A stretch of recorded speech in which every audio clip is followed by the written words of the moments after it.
तो बुद्ध की हम जब शरण जाएं, धम्म की शरण जाएं, संघ की शरण जाएं, तो हमको ये समझना चाहिए कि आखिर को हम जो है शरण क्यों जा रहे हैं और शरण के हमारे स्थान कौन से हैं और किसके शरण जाने से हमारा हित हो सकता है, कौन हमें बचा सकता है।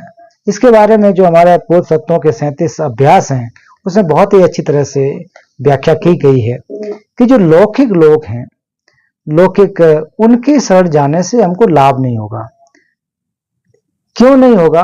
क्योंकि उनका जो स्तर है और हम लोगों का जो स्तर है वो एक जैसा होगा। और यहाँ शरण गमन अगर हम करते हैं तो वो है कि हमें बुद्धत्व की प्राप्ति करना है। बुद्धत्व की प्राप्ति करने के लिए हमें बुद्ध धम्म और शरण की आवश्यकता रहती है, उनके शरण जाने की आवश्यकता रहती है।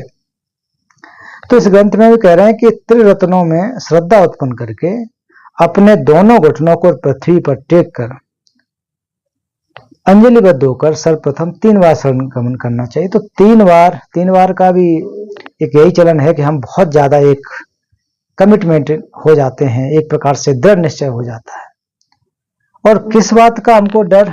ये मैंने जैसा कि मैं कह रहा हूं कि व्यक्ति विशेष के और पूरे इस भवचक्र के लोगों के दुखों को देख करके, उस भवचक्र के दुखों को समझ करके कि इन दुखों से हमें मुक्ति है, मुक्ति प्राप्त करना है। क्योंकि भवचक्र में जो दुख हैं तो वो दुख तो बहुत ज्यादा खतरनाक हैं। तो इन खतरनाक दुखों को समझते हुए इन दुखों में हमें नहीं पड़ना है, इनसे हमें मुक्ति प्राप्त करनी है।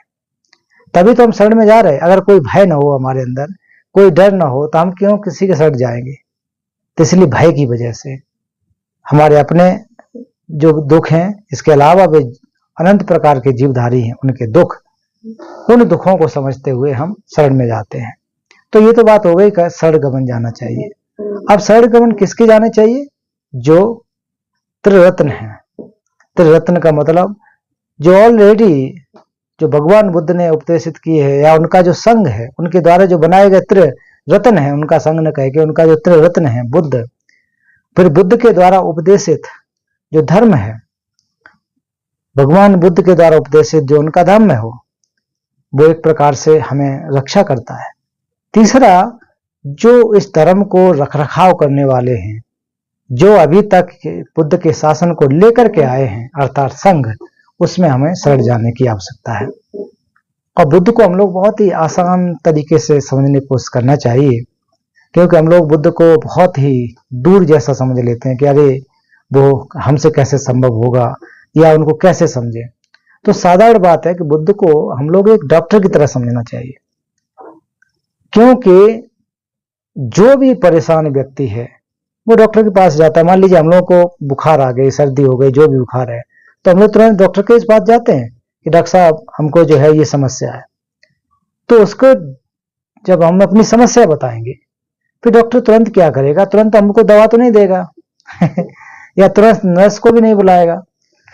क्या करेगा? पहले डायग्नोस के लिए लिखेगा, आप परीक्षण कीजिए कि आपको बुखार या फिर जो समस्या है वो क्यों आई है, किस वजह से आई है। फिर उसका क्या करेगा? परीक्षण करेगा। परीक्षण करने के बाद, जांच पड़ताल करने के बाद, फिर उस बीमारी से संबंधित कोई दवाई लिखेगा। जब दवाई लिखेगा तो हम लोग को दवा कुछ आइडिया भी नहीं होता कि हमको कब खानी है, कैसे खानी है, गर्म पानी से खानी है कि ठंडे पानी से, दिन में कितने बार। तो इस सबको बताने के लिए हमारे नर्स होते हैं। तो इसी प्रकार से भी बुद्ध जो एक प्रकार से डॉक्टर, उनका जो दर्शन है, जो धर्म है, धम्म है, वो एक प्रकार से दवा, और बुद्ध के जो संघ है उनके द्वारा स्थापित, वो एक प्रकार से नर्स के रूप में होते हैं, हमारे सहयोगी होते हैं। तो इन तीनों को हम इस प्रकार से नहीं समझेंगे, तब तक हम जो है समझ नहीं पाएंगे। समझेंगे अरे हम कैसे बुद्ध को तो हम कैसे कर सकते हैं, कैसे हम शरण जाएं, उनसे लाभ क्या होगा। और बुद्ध ने स्पष्ट ही कहा है कि देखो, मैं ना तो आपके पापों का मतलब दुखों को, ना तो आपके दुखों को जल से धुल सकता हूं और ना ही आपके दुखों को हाथों से हटा सकता हूं। हाथ से हटाना मतलब हाथ से भी तो नहीं हटा सकते ना, कि आपके जो दुख हैं, परेशानी, उसको हटा दो, वो भी नहीं कर सकता हूं। और ना ही जो मेरे अंदर जो ज्ञान है उस ज्ञान को आपके अंदर प्रेषित कर सकता हूँ, आपके अंदर इंजेक्ट तो नहीं कर सकता हूँ कि हाँ मेरे जो ज्ञान मैंने प्राप्त किया आपके अंदर डाल दूं। ऐसा हो जाता तो बहुत अच्छी बात थी, फिर तो किसी को पढ़ने की जरूरत ही नहीं थी, बुद्ध जो है ट्रांसफर कर देते। तो वो संभव नहीं है। तो बुद्ध आखिर कुछ नहीं कर सकते हैं, वो हमें ट्रांसफर भी नहीं कर सकते हैं, हमारा जल से भी नहीं धुल सकते हैं, हमारा क्या कहते हैं कि वो पापों को साफ भी नहीं कर सकते हैं। तो क्या कर सकते हैं? तो बुद्ध ने कहा कि जो मैंने आपको सत्य मार्ग बताया है, जो सद मार्ग बताया है, उसको आपको फॉलो करना है। फॉलो कर इन द सेंस आपको उसको अभ्यास करना है, अपनी जो दैनिक चर्या है उसमें लाना है, तब जाकर के वास्तव में आप जो आपके दुख हैं उससे मुक्त हो सकते हैं। तो बुद्ध ने हमको एक प्रकार से स्पष्ट रूप से क्लियर करके बता दिया कि आप इस प्रकार से जो है कि मेरा फॉलो कर सकते हैं, मुझे फॉलो कर सकते हैं, अर्थात मेरी जो विचार हैं उसको आप पालन कर सकते हैं। तो सच बात यही है कि बुद्ध का जो दर्शन है, दुशासन है, वो हम लोगों को निर्वाण की तरफ ले जाने वाला है, निर्वाण की तरफ हमको ले जाता है। निर्वाण का अर्थ यही है कि हमारे अंदर की जितने भी जो बुराइयां हैं, जो क्लेश हैं, जो अज्ञानता हैं, वो सारे के सारे जब नष्ट हो जाते हैं, एक प्रकार से हम निर्मल हो जाते हैं, मानसिक रूप से बिल्कुल शुद्ध हो जाते हैं, हर प्रकार की बुराई नष्ट हो जाती, तो वही तो एक बुद्धा स्टेट है। बुद्ध का एक प्रकार से कहा जाए कि वही एनलाइटनमेंट है, वही बुद्धत्व है। इस प्रकार से हमको मोटा मोटी रूप में समझना चाहिए। तो आगे कह रहे हैं कि इसमें हमें क्या किस तरह से शरण गमन जाना चाहिए। तो कह रहे हैं कि त्रिरत्न बुद्ध धम्म और संघ में परम श्रद्धा के साथ घुटनों को भूमि पर टेक कर। तो ये जो विधियां हैं कि हमें जब शरण में जाते हैं तो कैसे हम शरण में जाएं, किस प्रकार से हमारा व्यवहार होना चाहिए, कैसे हमारी चर्या होना चाहिए।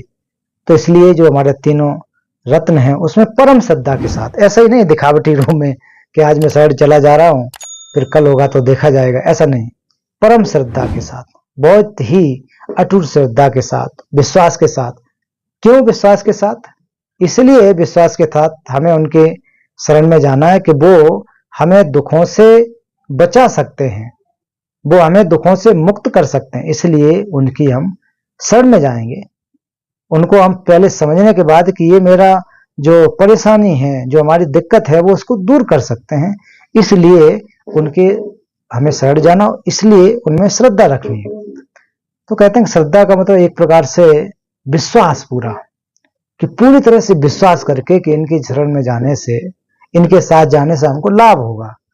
तो वो श्रद्धा अगर आपके साथ नहीं होगा, जब तक श्रद्धा अटूट नहीं होगी, जब तक श्रद्धा का मतलब विश्वास अटूट नहीं होगा, संदेह में अगर हम शरण में जाते हैं कि हाँ ठीक है हमारे लोग भी गए हैं, हमारे घर के भी गए हैं, तो वो चले जाते हैं शरण में, अगर नहीं जाएंगे तो पता नहीं लोग क्या सोचेंगे, इस प्रकार की अगर दुविधा है तो वो आपका शरण गमन उचित नहीं होता है, वो ठीक शरण गमन नहीं बनता है।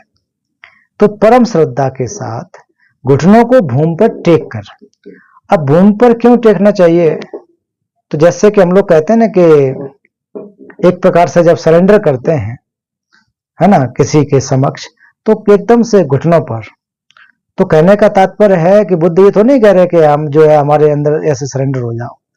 तो इसलिए कि मैं जो है बहुत परेशान हूं, दुखी हूं, तो मैं आपको इतना मानता हूं, इतनी श्रद्धा है, तो पूरा एक प्रकार से अपने घुटनों को रखते हुए, तो घुटनों को इसलिए रखा जाता है कि वो आपके जो एक प्रकार अहंकार को कम करने को दर्शाता है। अगर अहंकार नहीं हो, अगर हमारे अंदर अहंकार होगा तो हम किसी को प्रणाम तो नहीं करेंगे। घुटनों टेकने का अर्थ यही तो है कि हम एक प्रकार से उसको अपने नतमस्तक हो जाना, कि जो भी आप बताएंगे उस हिसाब से चलना, है ना। तो घमंड को दर्शाता, घमंड को दूरी दिखाता है कि अगर आप किसी के सामने माथा टेक रहे हैं, अगर किसी के चरणों में आप शीश झुका रहे हैं, तो फिर वो क्या है, आपके घमंड को बहुत ही एक प्रकार से चूर करने का एक तरीका होता है। इसलिए पे घुटनों को भूमि पर रखकर अंजलिबद्ध, मतलब हाथ जोड़ करके, है ना, हाथ जोड़ करके। तो जब हाथ भी तभी जोड़ेंगे जब हम क्या कहते हैं घमंड हमारे अंदर कम करने की कोशिश करेंगे, या फिर अपने आप को थोड़ा उनसे, जिनके हम शरण में जा रहे हैं उनसे कम समझेंगे तभी तो हम हाथ जोड़ेंगे, नहीं तो क्यों जोड़ते हैं, है ना। हाथ तो उसी के सामने जोड़ा जाता है ना जिससे हमें थोड़ा सा भय होता है, जिससे हम थोड़ा सा, जिसका हम सम्मान करते हैं। तो जिसका हम सम्मान नहीं करते हम लोग हर जगह तो हाथ तो नहीं जोड़ लेते ना। तो ऐसी स्थिति में कि हम बीमार हैं और वहां पर जा रहे हैं कि भगवान बुद्ध या धम्म संघ कि हम बहुत ज्यादा परेशान हैं, बीमार हैं, तो मुझे आप जो है शरण दें, मेरी आप रक्षा करें।